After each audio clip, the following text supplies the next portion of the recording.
What's going on, people? How you doing? TK Pride coming at you. I've been doing a lot of positioning and studying, and I look at blockchain. A lot of people, when you talk about cryptocurrency, blockchain, or Bitcoin, it's like speaking Spanish. No one sees the importance of the new technology, why they should get involved, or how it even benefits them financially to switch to crypto or switch to becoming your own bank in terms of a better financial future. Nobody understands that. So, saying words like blockchain, cryptocurrency, it doesn't mean shit to the average jerk face walking around. Everybody's hell bent on cash, as if cash is not losing purchasing power. And no one is looking at solutions in terms of ways to add money to your household. You're just happy with whatever you're struggling in paper. And, even if you're making a lot of paper, you're hell-bent on staying in paper instead of diversifying to assets. Now, I've said this 100 times, that in the 21st century, the paradigm shift has already happened.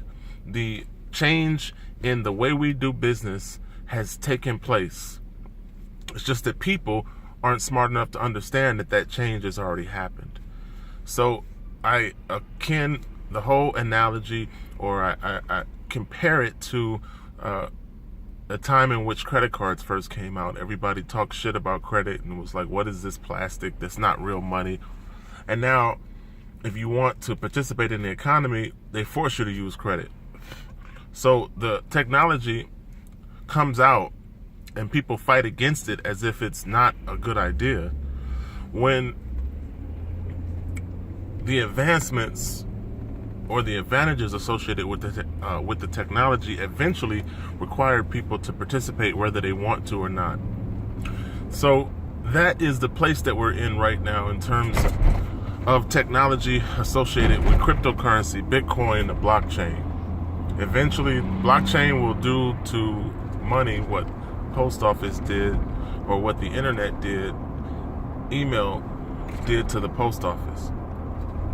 So early adopters, people who get in right now and position themselves before it becomes commonplace, have an opportunity to pretty much secure a better financial future.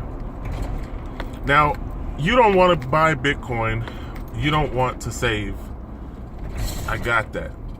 But the smartest way to save in the 21st century is not in cash. Savers are losers in today's economy. The smartest way to save right now is in gold, silver, and Bitcoin.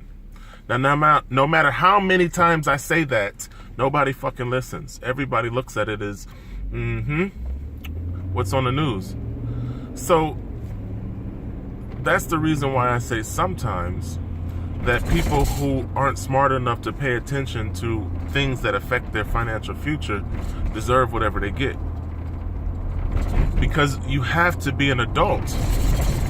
And adults plan for the future. Adults set themselves in position to have a better life. Whether that involves this change in the economic world that we live in or not is totally up to you. But the change has happened.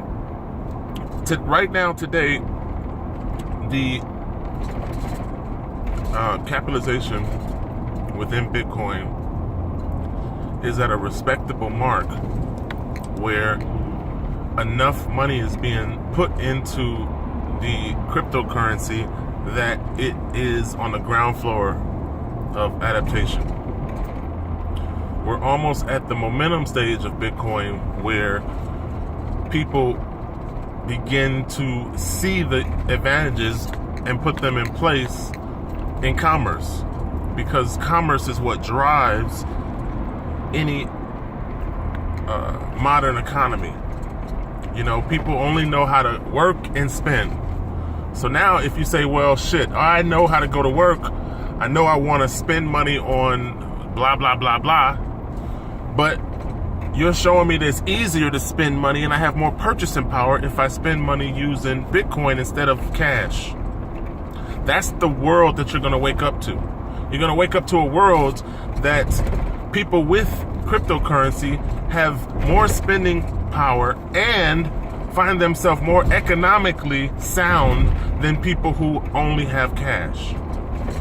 It's factual. It's a reality. It's already happened.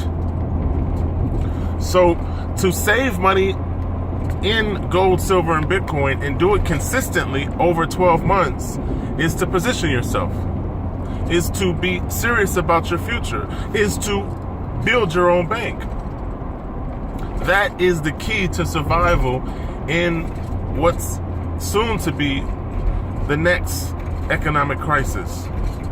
Because fiat money has a lifespan, and we've reached the end of the fiat money lifespan. Matter of fact, we've surpassed the lifespan. You know, there is no fiat money in history that's ever outlived time. Because of greed and engineered scarcity, at some point, the assholes who run fiat money drive it into the ground. Drive it into obscurity. Make it so that your purchasing power is so low and that the scale of who has and who doesn't have is so big that it causes a correction in the market. Now, I'm telling you this because it's already happened. Over the past 10 years, the income gap between the rich and the poor has gotten so wide that it's not even something you can debate anymore. It went from conspiracy theory to yesterday's fact. So in the 21st century, going forward from 2017, you have to have gold, silver, and Bitcoin. If you don't, you won't. And when I say you won't be able to effectively participate at the comfort level that you say that you want. Just that simple. What do? You take the fiat money that you have and you convert it. And you convert it through programs that allow you to leverage your money. Convert paper money to gold, silver, and Bitcoin through companies that allow you to leverage your money. Do that, succeed. Don't do that, fail.